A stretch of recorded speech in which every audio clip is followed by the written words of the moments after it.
أعوذ بالله من الشيطان الرجيم. بسم الله الرحمن الرحيم. قال الملأ الذين استكبروا من قومه لنخرجنك يا شعيب والذين آمنوا معك من قريتنا أو لتعودن في ملتنا.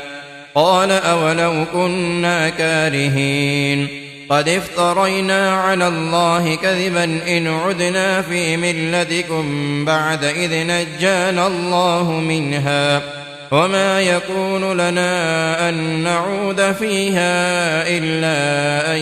يشاء الله ربنا وسع ربنا كل شيء علما على الله توكلنا ربنا افتح بيننا وبين قومنا بالحق وأنت خير الفاتحين. وقال الملأ الذين كفروا من قومه لئن اتبعتم شعيبا إنكم إذا لخاسرون. فأخذتهم الرجفة فأصبحوا في دارهم جاثمين.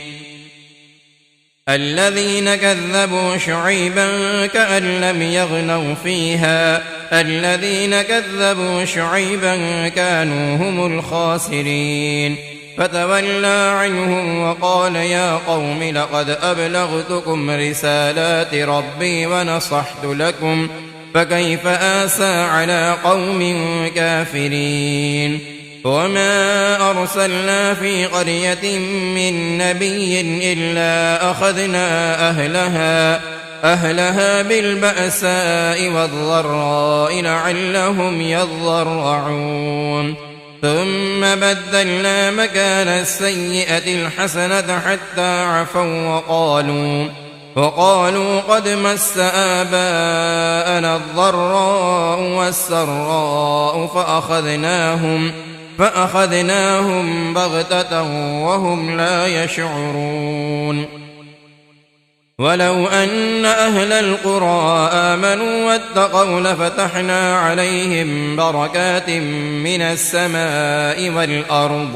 والأرض ولكن كذبوا فأخذناهم بما كانوا يكسبون. أفأمن أهل القرى أن يأتيهم بأسنا بياتا وهم نائمون أفأمن أهل القرى أن يأتيهم بأسنا ضحى وهم يلعبون أفأمنوا مكر الله فلا يأمن مكر الله إلا القوم الخاسرون. أولم يهد للذين يرثون الأرض من بعد أهلها أن لو نشاء أصبناهم بذنوبهم ونطبع على قلوبهم فهم لا يسمعون. تلك القرى نقص عليك من أنبائها ولقد جاءتهم رسلهم بالبينات فما كانوا ليؤمنوا بما كذبوا من قبل كذلك يطبع الله على قلوب الكافرين. وما وجدنا لأكثرهم من عهد وإن وجدنا أكثرهم لفاسقين. ثم بعثنا من بعدهم موسى بآياتنا إلى فرعون وملئه فظلموا بها فانظر كيف كان عاقبة المفسدين. وقال موسى يا فرعون إني رسول من رب العالمين حقيق على ألا أقول على الله إلا الحق قد جئتكم ببينة من ربكم فأرسل معي بني إسرائيل. قال إن كنت جئت بآية فأت بها إن كنت من الصادقين. فألقى عصاه فإذا هي ثعبان مبين ونزع يده فإذا هي بيضاء للناظرين. قال الملأ من قوم فرعون إن هذا لساحر عليم يريد أن يخرجكم من أرضكم فماذا تأمرون قالوا أرجه وأخاه وأرسل في المدائن حاشرين يأتوك بكل ساحر عليم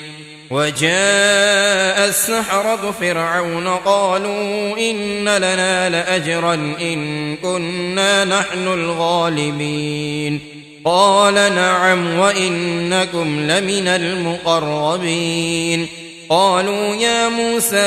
إما أن تلقي وإما أن نكون نحن الملقين قال ألقوا فلما ألقوا سحروا أعين الناس واسترهبوهم وجاءوا بسحر عظيم وأوحينا إلى موسى أن ألق عصاك فإذا هي تلقف ما يأفكون فوقع الحق وبطل ما كانوا يعملون فغلبوا هنالك وانقلبوا صاغرين وألقي السحرة ساجدين قالوا آمنا برب العالمين رب موسى وهارون قال فرعون آمنتم به قبل أن آذن لكم إن هذا لمكر مكرتموه في المدينة لتخرجوا منها أهلها فسوف تعلمون لأقطعن أيديكم وأرجلكم من خلاف ثم لأصلبنكم أجمعين قالوا إنا إلى ربنا منقلبون وما تنقم منا إلا أن آمنا بآيات ربنا لما جاءتنا ربنا أفرغ علينا صبرا وتوفنا مسلمين وقال الملأ من قوم فرعون أتذر موسى وقومه ليفسدوا في الأرض ويذرك وآلهتك قال سنقتل أبناءهم ونستحيي نساءهم وإنا فوقهم قاهرون قال موسى لقومه استعينوا بالله واصبروا إن الأرض لله يورثها من يشاء من عباده والعاقبة للمتقين قالوا أوذينا من قبل أن تأتينا ومن بعد ما جئتنا قال عسى ربكم أن يهلك عدوكم ويستخلفكم في الأرض فينظر كيف تعملون ولقد أخذنا آل فرعون بالسنين ونقص من الثمرات لعلهم يذكرون فإذا جاءتهم الحسنة قالوا لنا هذه وإن تصبهم سيئة يطيروا بموسى ومن معه ألا إنما طائرهم عند الله ولكن أكثرهم لا يعلمون وقالوا مهما تأتنا به من آية لتسحرنا بها فما نحن لك بمؤمنين فأرسلنا عليهم الطوفان والجراد والقمل والضفادع والدم آيات مفصلات فاستكبروا وكانوا قوما مجرمين فلما وقع عليهم الرجز قالوا يا موسى ادع لنا ربك بما عهد عندك لئن كشفت عنا الرجز لنؤمنن لك ولنرسلن معك بني إسرائيل فلما كشفنا عنهم الرجز إلى أجل هم بالغوه إذا هم ينكثون فانتقمنا منهم فأغرقناهم في اليم بأنهم كذبوا بأنهم كذبوا بآياتنا وكانوا عنها غافلين. وأورثنا القوم الذين كانوا يستضعفون مشارق الأرض ومغاربها التي باركنا فيها، وتمت كلمة ربك الحسنى على بني إسرائيل بما صبروا، ودمرنا ما كان يصنع فرعون وقومه وما كانوا يعرشون. وجاوزنا ببني إسرائيل البحر فأتوا على قوم يعكفون على أصنام لهم، قالوا يا موسى اجعل لنا إلها كما لهم آلهة، قال إنكم قوم تجهلون. إن هؤلاء متبر ما هم فيه وباطل ما كانوا يعملون. قال أغير الله أبغيكم إلها وهو فضلكم على العالمين. وإذ أنجيناكم من آل فرعون يسومونكم سوء العذاب يقتلون أبناءكم ويستحيون نساءكم وفي ذلكم بلاء من ربكم عظيم. وواعدنا موسى 30 ليلة وأتممناها ب10 فتم ميقات ربه 40 ليلة. فقال موسى لأخيه هارون اخلفني في قومي وأصلح ولا تتبع سبيل المفسدين. ولما جاء موسى لميقاتنا وكلمه ربه قال رب أرني أنظر إليك، قال لن تراني ولكن انظر إلى الجبل فإن استقر مكانه فسوف تراني. فلما تجلى ربه للجبل جعله دكا وخر موسى صعقا. فلما أفاق قال سبحانك تبت إليك وأنا أول المؤمنين. قال يا موسى إني اصطفيتك على الناس برسالاتي وبكلامي فخذ ما آتيتك وكن من الشاكرين. وكتبنا له في الألواح من كل شيء موعظة وتفصيلا لكل شيء فخذها بقوة وأمر قومك يأخذوا بأحسنها سأريكم دار الفاسقين.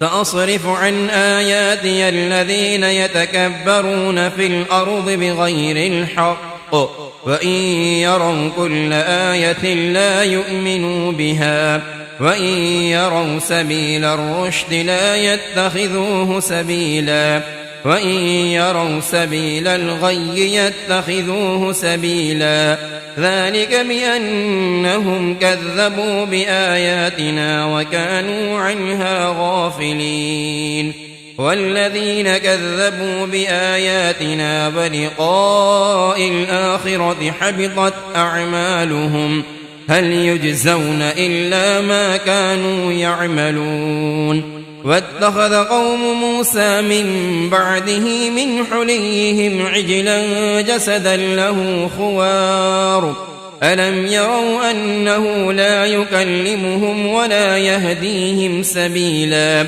اتخذوه وكانوا ظالمين. ولما سقط في أيديهم ورأوا أنهم قد ضلوا قالوا لئن لم يرحمنا ربنا ويغفر لنا لنكونن من الخاسرين. ولما رجع موسى إلى قومه غضبان أسفا قال بئس ما خلفتموني من بعدي أعجلتم أمر ربكم وألقى الألواح وأخذ برأس أخيه يجره إليه قال ابن إن القوم استضعفوني وكادوا يقتلونني فلا تشمت بي الأعداء ولا تجعلني مع القوم الظالمين. قال رب اغفر لي ولأخي وأدخلنا في رحمتك وأنت أرحم الراحمين. إن الذين اتخذوا العجل سينالهم غضب من ربهم وذلة في الحياة الدنيا وكذلك نجزي المفترين. والذين عملوا السيئات ثم تابوا من بعدها وآمنوا إن ربك من بعدها لغفور رحيم. ولما سكت عن موسى الغضب أخذ الألواح وفي نسختها هدى ورحمة للذين هم لربهم يرهبون. واختار موسى قومه 70 رجلا لميقاتنا فلما أخذتهم الرجفة قال رب لو شئت أهلكتهم من قبل وإياي أتهلكنا بما فعل السفهاء منا إن هي إلا فتنتك تضل بها من تشاء وتهدي من تشاء أنت ولينا فاغفر لنا وارحمنا وأنت خير الغافرين. واكتب لنا في هذه الدنيا حسنة وفي الآخرة إنا هدنا إليك. قال عذابي أصيب به من أشاء ورحمتي وسعت كل شيء فسأكتبها للذين يتقون ويؤتون الزكاة والذين هم بآياتنا يؤمنون. الذين يتبعون الرسول النبي الأمي الذي يجدونه مكتوبا عندهم في التوراة والإنجيل يأمرهم بالمعروف وينهاهم عن المنكر ويحل لهم الطيبات ويحرم عليهم الخبائث ويضع عنهم إصرهم والأغلال التي كانت عليهم. فالذين آمنوا به وعزروه ونصروه واتبعوا النور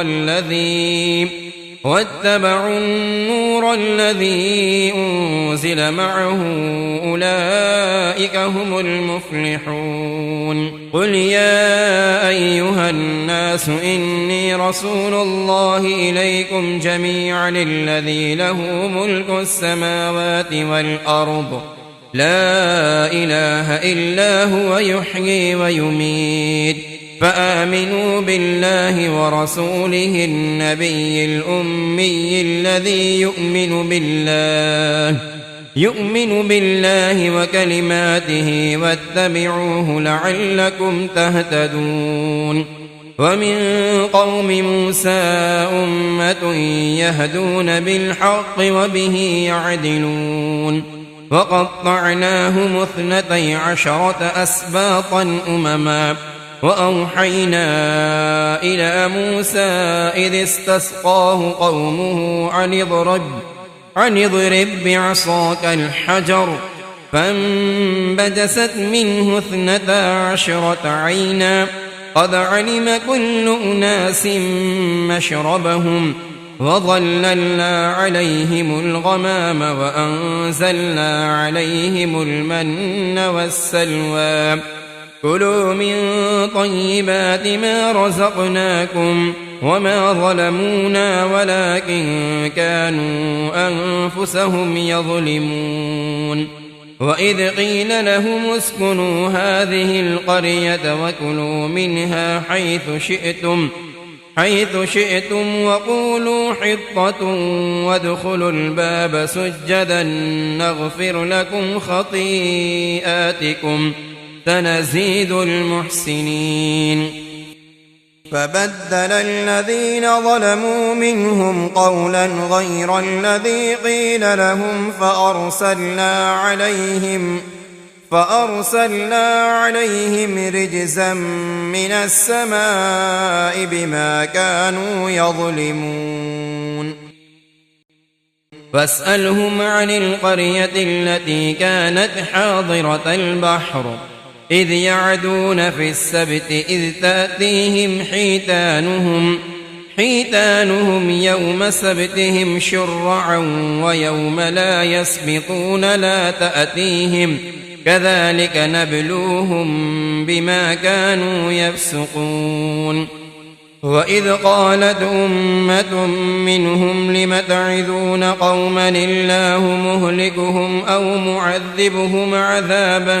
شديدا قالوا معذرة إلى ربكم ولعلهم يتقون فلما نسوا ما ذكروا به أنجينا الذين ينهون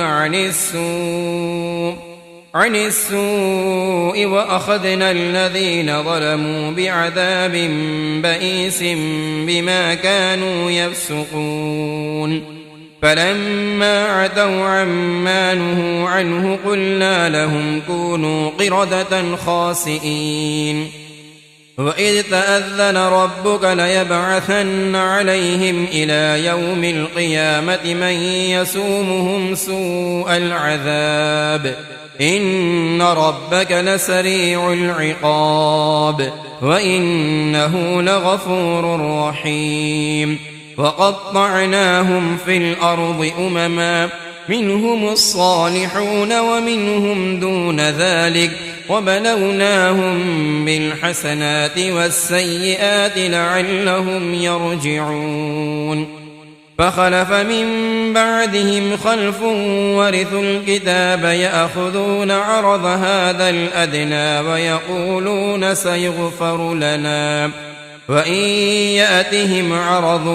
مثله يأخذوه ألم يؤخذ عليهم ميثاق الكتاب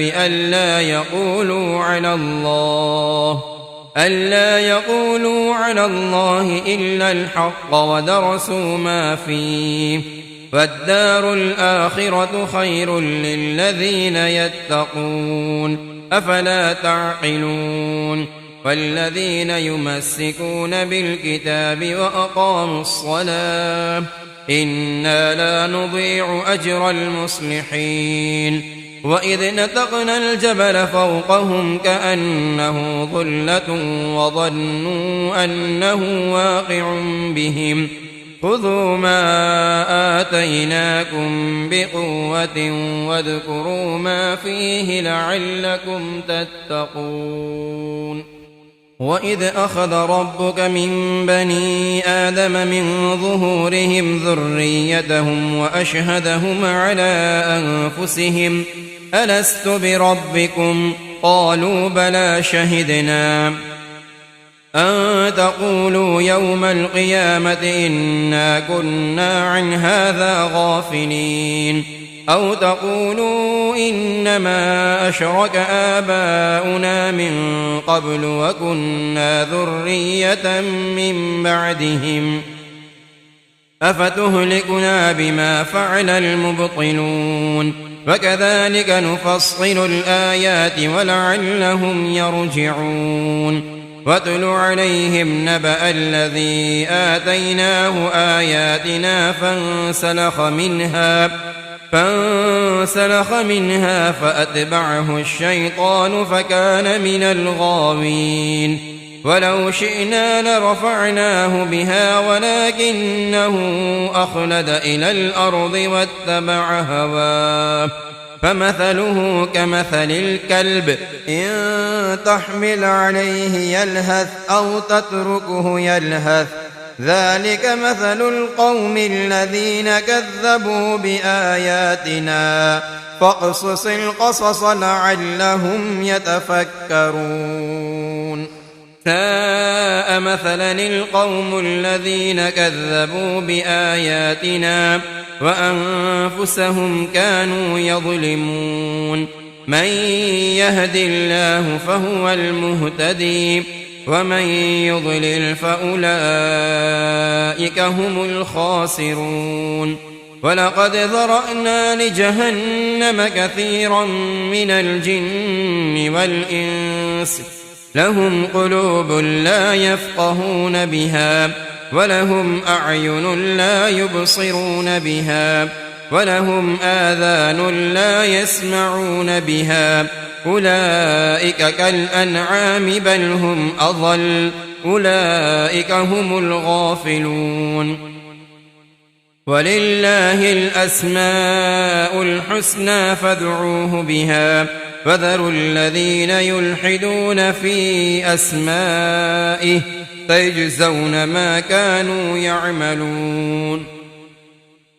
وممن خلقنا أمة يهدون بالحق وبه يعدلون والذين كذبوا بآياتنا سنستدرجهم من حيث لا يعلمون وأملي لهم إن كيدي متين أولم يتفكروا ما بصاحبهم من جنة إن هو إلا نذير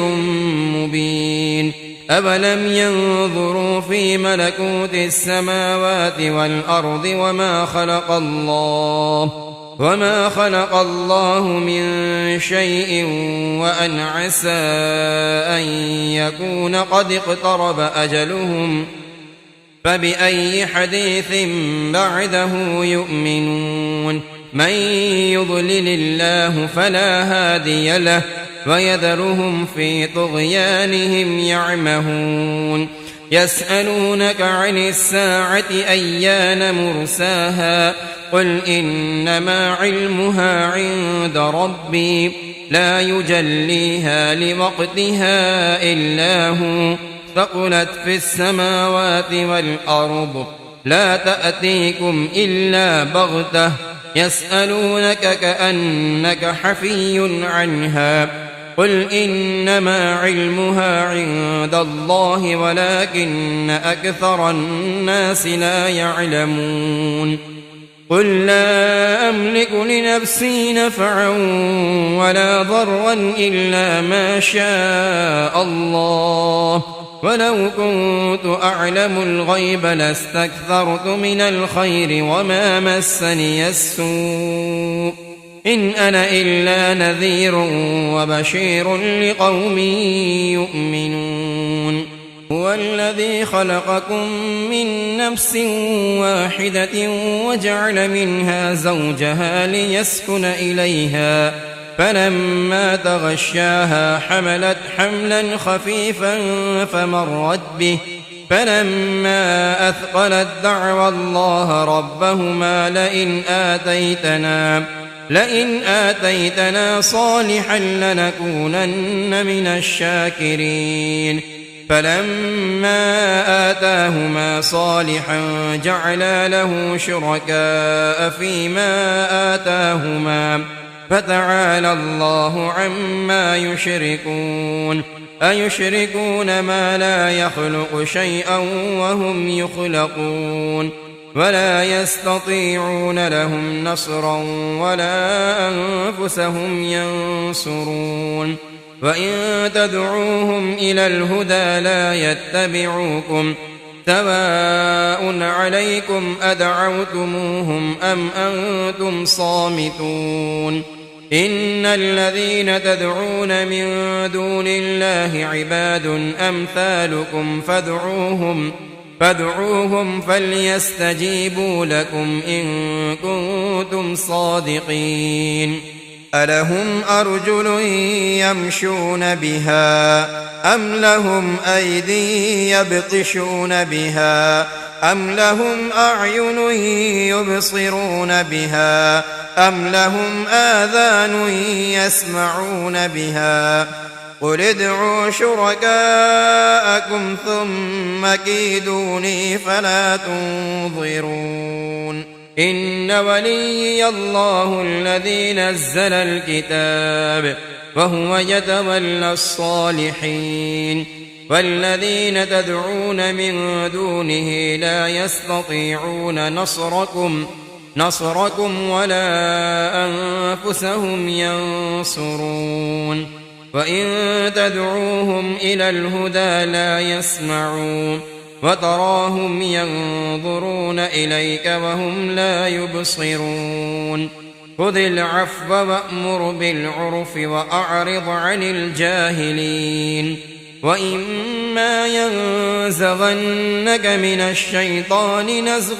فاستعذ بالله إنه سميع عليم إن الذين اتقوا إذا مسهم طائف من الشيطان تذكروا فإذا هم مبصرون وإخوانهم يمدونهم في الغي ثم لا يقصرون وإذا لم تأتهم بآية قالوا لولا اجتبيتها قل إنما أتبع ما يوحى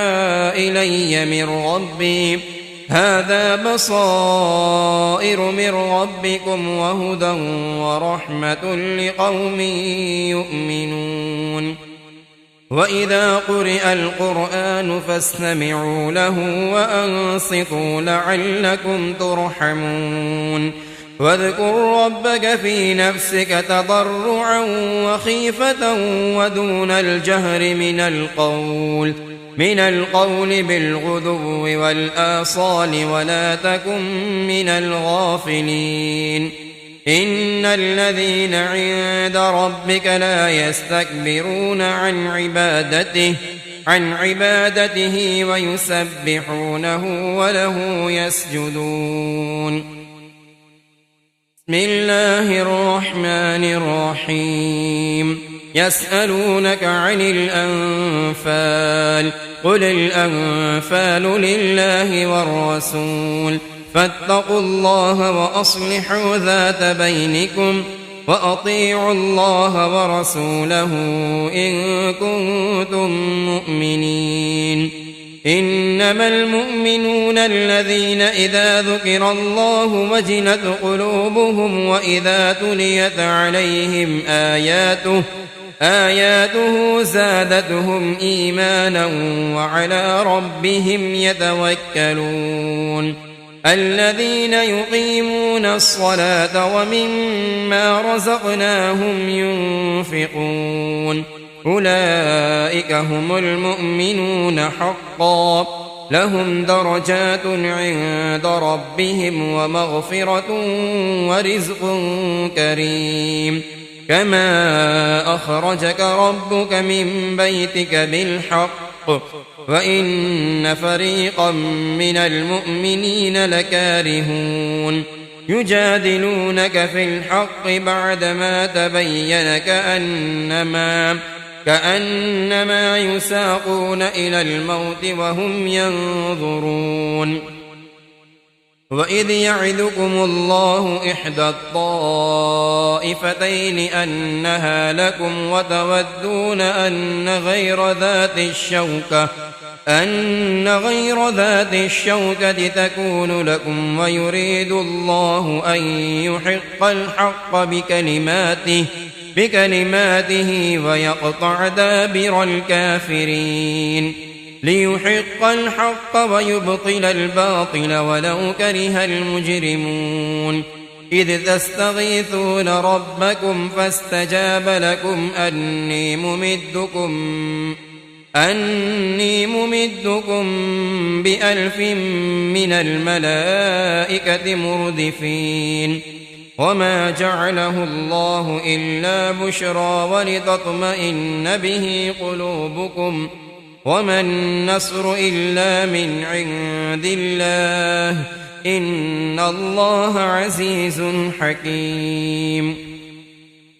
إذ يغشيكم النعاس أمنة منه وينزل عليكم من السماء ماء ليطهركم به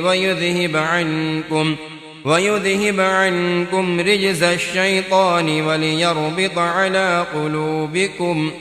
وليربط على قلوبكم ويثبت به الأقدام إذ يوحي ربك إلى الملائكة أني معكم فثبتوا الذين آمنوا سألقي في قلوب الذين كفروا الرعب فاضربوا فوق الأعناق واضربوا منهم كل بنان ذلك بأنهم شاقوا الله ورسوله ومن يشاقق الله ورسوله فإن الله شديد العقاب ذلكم فذوقوه وأن للكافرين عذاب النار يا أيها الذين آمنوا إذا لقيتم الذين كفروا زحفا فلا تولوهم الأدبار ومن يولهم يومئذ دبره إلا متحرفا لقتال أو متحيزا إلى فئة فقد باء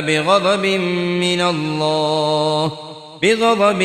من الله ومأواه جهنم وبئس المصير فلم تقتلوهم ولكن الله قتلهم وما رميت إذ رميت ولكن الله رمى وليبلي المؤمنين منه بلاء حسنا إن الله سميع عليم ذلكم وأن الله موهن كيد الكافرين إن تستفتحوا فقد جاءكم الفتح وإن تنتهوا فهو خير لكم وإن تعودوا نعد ولن تغني عنكم فئتكم شيئا ولو كثرت وأن الله مع المؤمنين يا أيها الذين آمنوا أطيعوا الله ورسوله ولا تولوا عنه وأنتم تسمعون ولا تكونوا كالذين قالوا سمعنا وهم لا يسمعون إن شر الدواب عند الله الصم البكم الذين لا يعقلون ولو علم الله فيهم خيرا ولو أسمعهم لتولوا وهم معرضون يا أيها الذين آمنوا استجيبوا لله وللرسول إذا دعاكم لما يحييكم واعلموا أن الله يحول بين المرء وقلبه وأنه إليه تحشرون واتقوا فتنة لا تصيبن الذين ظلموا منكم خاصة واعلموا أن الله شديد العقاب واذكروا إذ أنتم قليل مستضعفون في الأرض تخافون أن يتخطفكم الناس فآواكم وأيدكم بنصره ورزقكم من الطيبات لعلكم تشكرون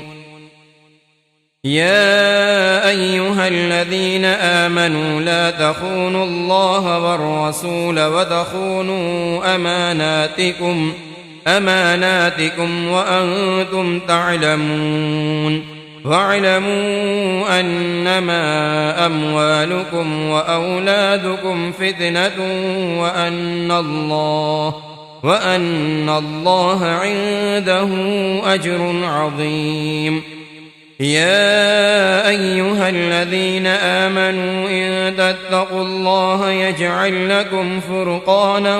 ويكفر عنكم سيئاتكم ويغفر لكم